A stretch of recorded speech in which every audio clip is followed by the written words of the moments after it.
Section 1. You will hear a man phoning to inquire about hotel information. First, you have some time to look at questions 1 to 4.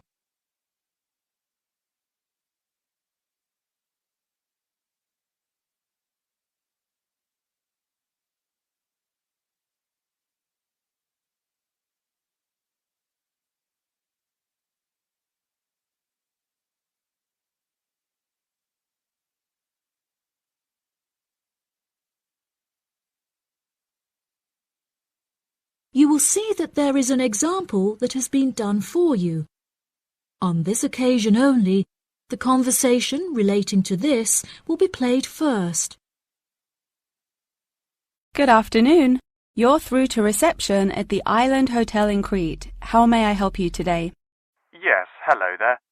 I'm hoping to book a double room for my wife and myself for about 2 weeks, from the 25th of April of this year. Firstly, could you tell me whether it's particularly hot during this time? The type of room the man requires is a double one, so double has been written in the space. Now we shall begin. You should answer the questions as you listen, because you will not hear the recording a second time. Listen carefully and answer questions 1 to 4. Good afternoon. You're through to reception at the Island Hotel in Crete. How may I help you today? Yes, hello there. I'm hoping to book a double room for my wife and myself for about 2 weeks, from the 25th of April of this year.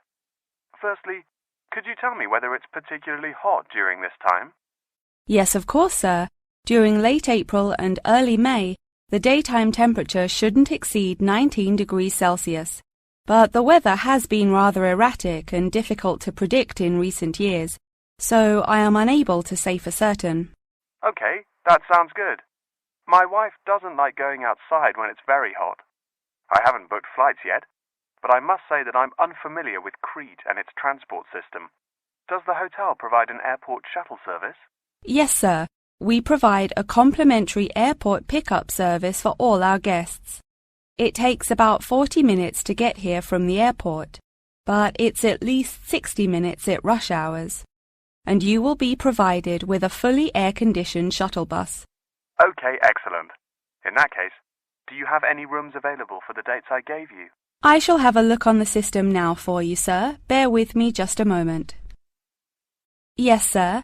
I can see now that we have several rooms available. Would you prefer a garden view or a sea view? Well, ideally I would like a sea view room with a balcony, but of course that depends on the difference in price. Not to worry, sir. All of our standard double rooms have ensuite facilities and a balcony. If you would like one of our sea view rooms, there is a premium of €60 per night. Okay, so could you tell me the total nightly rate for a standard double room with a sea view? Yes, of course, sir. For the spring months, our rate is €216 per night. For 14 nights altogether, this will come to €3,024. Perfect. I also read on your website that the hotel has gym and spa facilities. Are there any other facilities on offer? Yes, we have a large outdoor infinity pool overlooking the ocean, with luxury sunbeds and a poolside bar.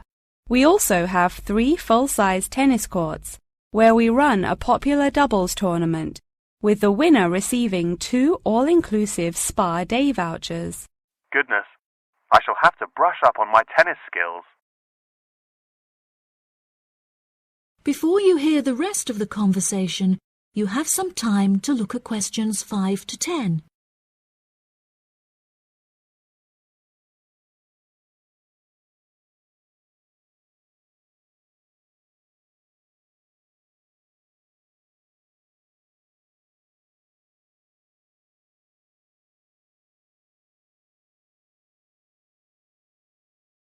Now listen and answer questions 5 to 10.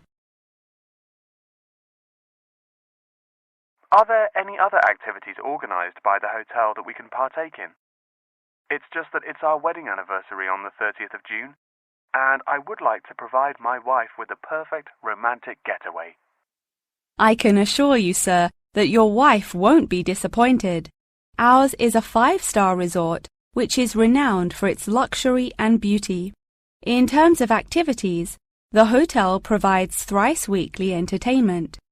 On Tuesdays, guests will take a minibus and partake in learning to cook succulent fish dishes with our Michelin-starred chef Enrique. The class will take place in a beautiful valley deep in the Cretan hills, where guests will be treated to an intimate piano performance by our in-house concert pianist Pedro. On Wednesdays, a select number of guests will be fortunate enough to explore the mountains by helicopter, before being transported to a tropical Cretan garden by shuttle bus. Finally, on Thursdays, after a fancy dinner, we provide a spectacular fireworks display, which guests can view from the comfort of a cable car. Oh, wow!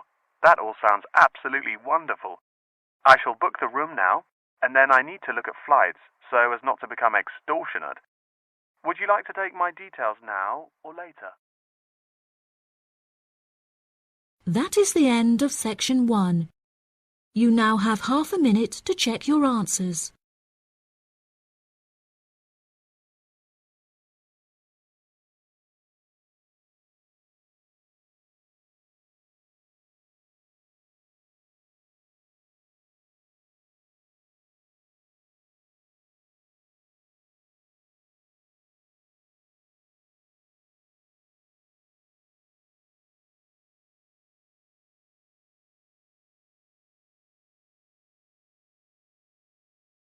Now turn to section 2. Section 2. You will hear part of a radio program about online exchange business. First, you have some time to look at questions 11 to 14.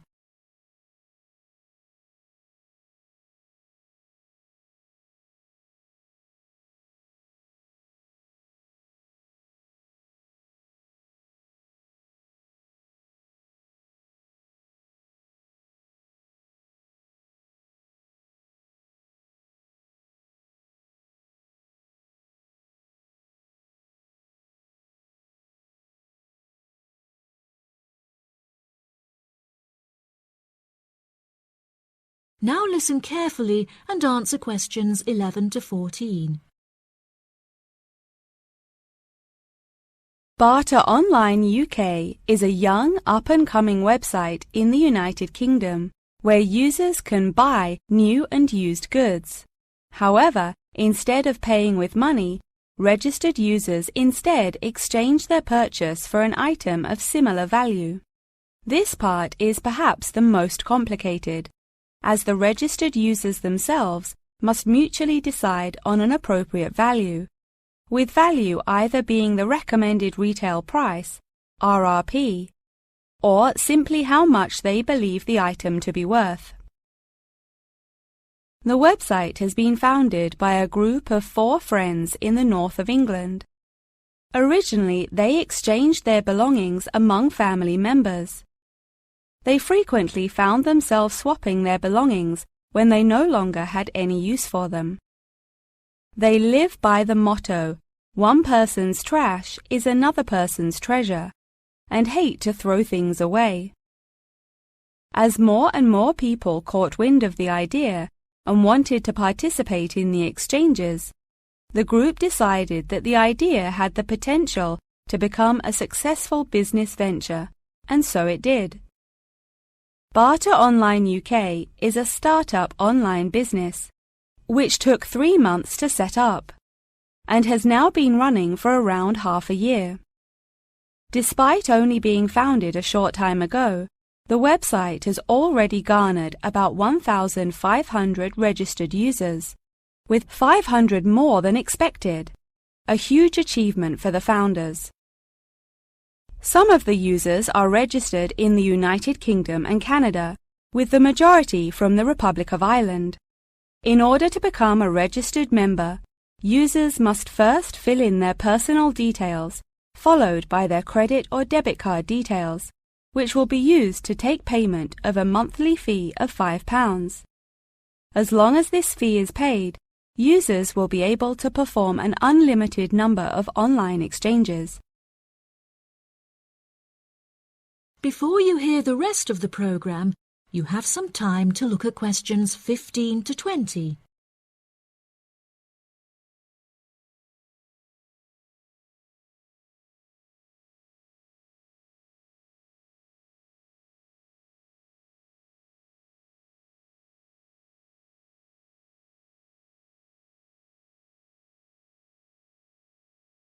Now listen and answer questions 15 to 20.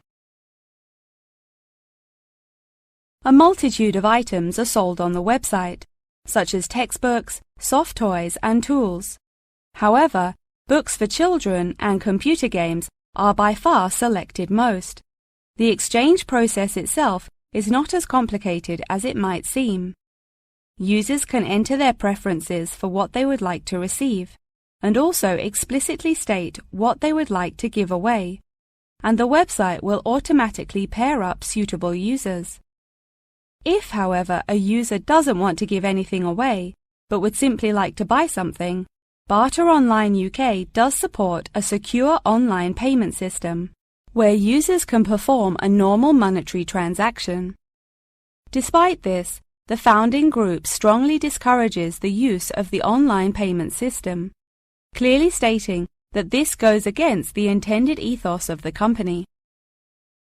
Although bartering is an age-old process, many of the website's users are unsure how to decide which of their own items to exchange. It often helps to order items by popularity using the filter button provided. This will tell the website to find out popular items for users' convenience. To this, the founding members say, just put everything you don't want on there. Different people have different tastes, and you never know what they might be looking for. In order to aid registered users in their exchanges and to provide them with assurance, the founders recently added a new feature whereby on completion of an exchange, users will be encouraged to provide each other with feedback.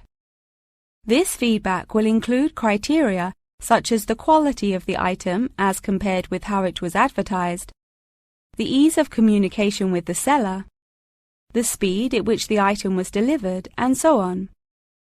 The friends believe that using this method, users will have a more transparent and trustworthy bartering experience.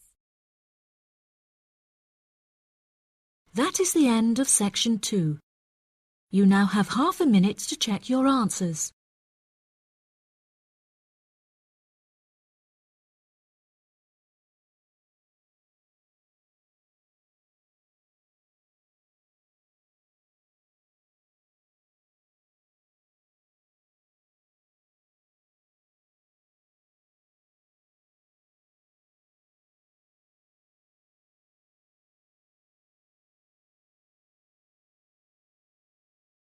Now turn to section 3. Section 3. You will hear Tom and Annie, two students, talking with their professor about the assignment. First, you have some time to look at questions 21 to 26.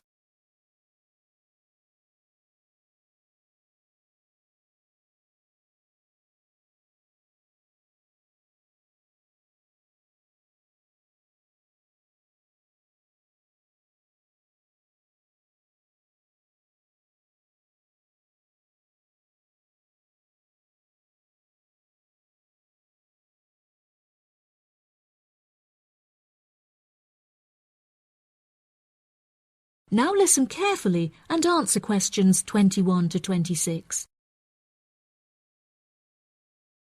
Professor Tomlinson, may Annie and I please quickly ask you a few questions about the reflective journal assignment? It's just that we're a bit confused as to what you want us to include and discuss. Yes, of course.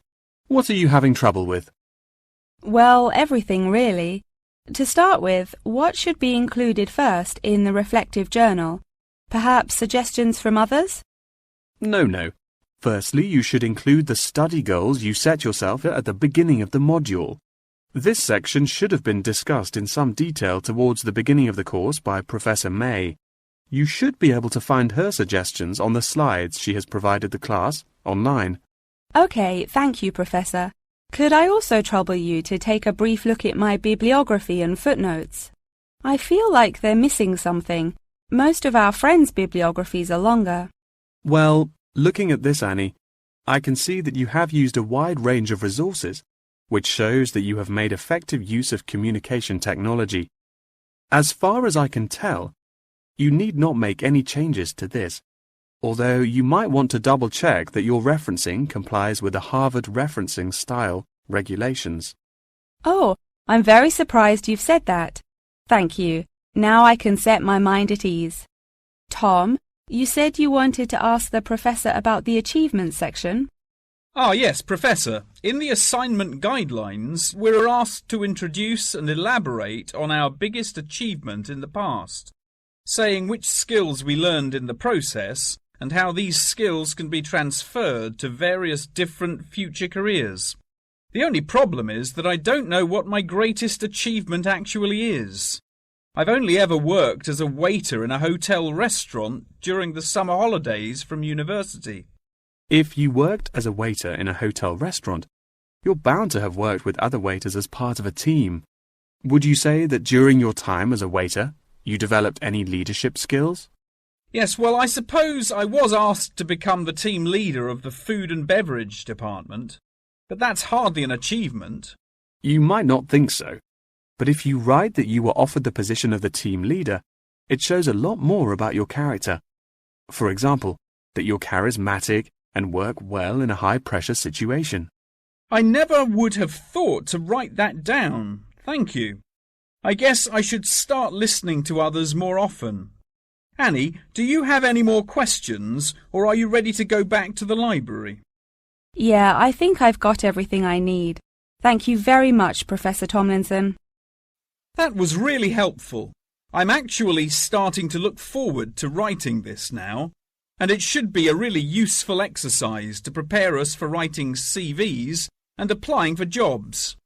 It's shocking how bad I am at identifying my strengths and weaknesses. Professor Tomlinson has shown me that I definitely need to start displaying some self-awareness. Yeah, Tom, you really do. You're always so modest. Modesty is great until it comes to applying for jobs.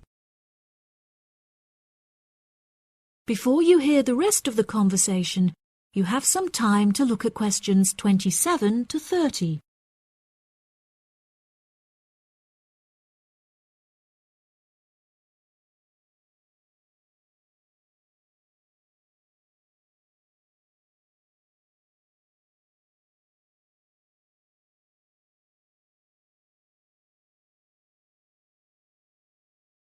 Now listen and answer questions 27 to 30.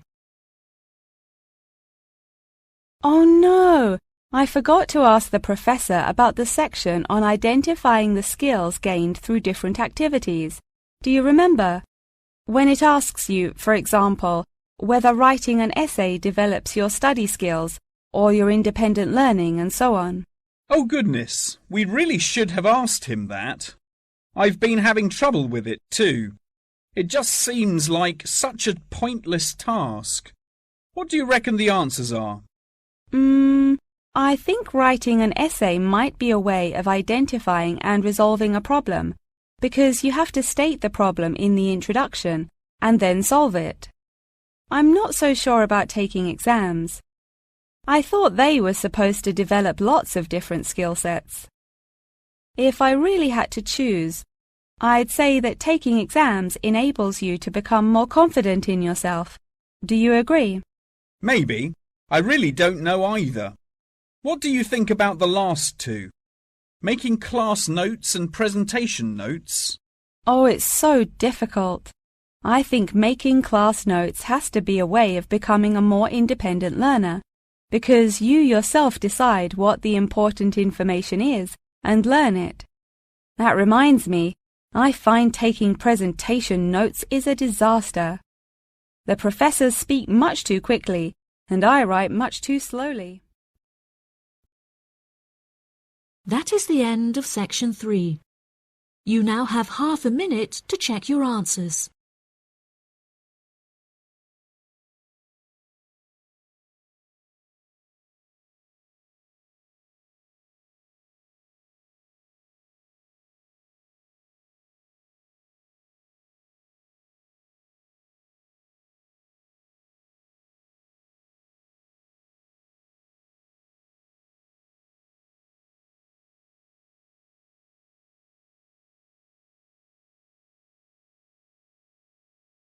Now turn to section 4. Section 4. You will hear a talk on the research of the behaviour of chimpanzees.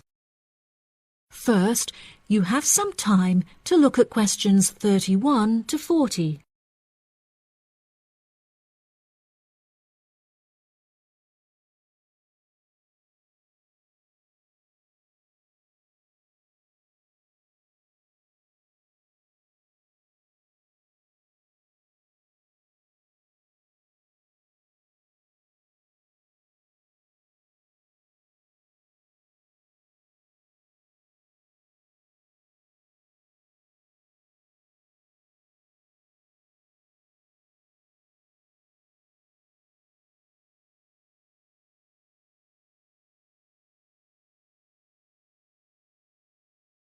Now listen carefully and answer questions 31 to 40. Welcome back to my series of short lectures on apes. Today we will examine recent and historical breakthroughs on the behavior of chimpanzees, otherwise known as chimps. The word chimpanzee is an umbrella term for two different species of apes in the genus Pan, which are the common chimpanzee or Pan troglodytes found in West and Central Africa, and the bonobo or Pan paniscus, which are found in the forests of the Democratic Republic of the Congo. Chimpanzees belong to the Hominidae family, together with gorillas, orangutans, and indeed humans. Current research tells us that the chimps broke away from the human branch of the Hominidae family approximately 6 million years ago and remain the closest living relative to humans to this day.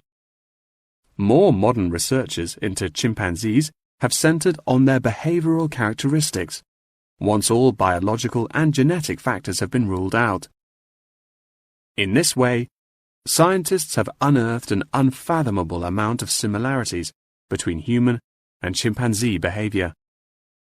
Although much of this research has taken place through observation of captive chimps, the results are widely seen as an authoritative reflection of chimps living in the wild. Chimps live in large so-called communities comprised of many male and female members, with the social hierarchy determined by an individual chimp's position and influence. Through such research, scientists have found that chimps learn and adapt through observation of others' behavior. Once in power, the alpha male is often seen to alter its body language in order to retain power. For example, he might puff himself up in order to intimidate others, while lower-ranking chimps are noted to behave more submissively and holding out their hands while grunting. Female chimpanzees also have a distinct social hierarchy, with high social standing inherited by children. It is not unheard of for dominant females within a community to unite and overthrow the alpha male, backing another in his place. James Diamond, in his book The Third Chimpanzee, suggests that chimps should now be reclassified in the genus Homo instead of Pan, and there are many arguments still in favor of this. Male common chimpanzees are, on average, 1.7 meters in height, weighing 70 kilograms, with their female counterparts being somewhat smaller. By comparison, the bonobo is slightly shorter and lighter, but with longer arms and legs. However, both species walk on all fours and climb trees with great ease. Jane Goodall made a groundbreaking discovery in 1960 when she observed the use of tools among chimpanzees, including digging for termites with large sticks. A recent study claimed to reveal that common chimpanzees in Senegal have been using spears sharpened with their teeth to hunt. However, these reports remain unsubstantiated. Researchers have witnessed such tools, namely rocks, being used by chimps to open coconut shells, and indeed crushing nuts with stone hammers.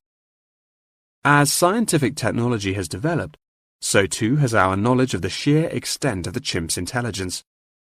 Research has now shown that chimps have the capability to learn and use symbols and understand aspects of the human language, including syntax, as well as numerical sequences. As I mentioned earlier, the umbrella term chimpanzee is comprised of the common chimpanzee and the bonobo. These two subspecies are divided along the Congo River, with the common chimps living on one side and the bonobos living on the opposite side of the river. Over the past few decades, both of these subspecies have witnessed an alarming decrease in population density, with animal activists now working harder than ever to protect those remaining and encourage procreation.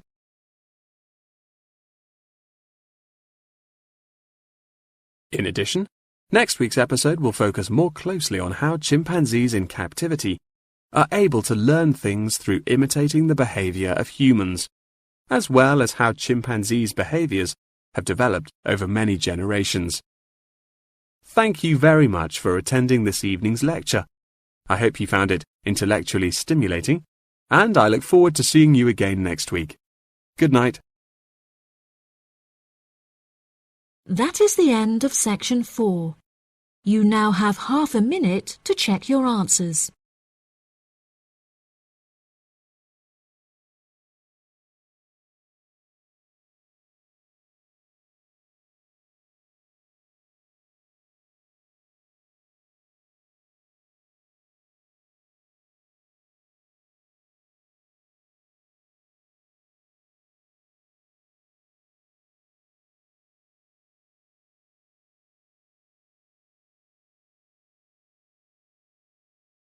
That is the end of the listening test.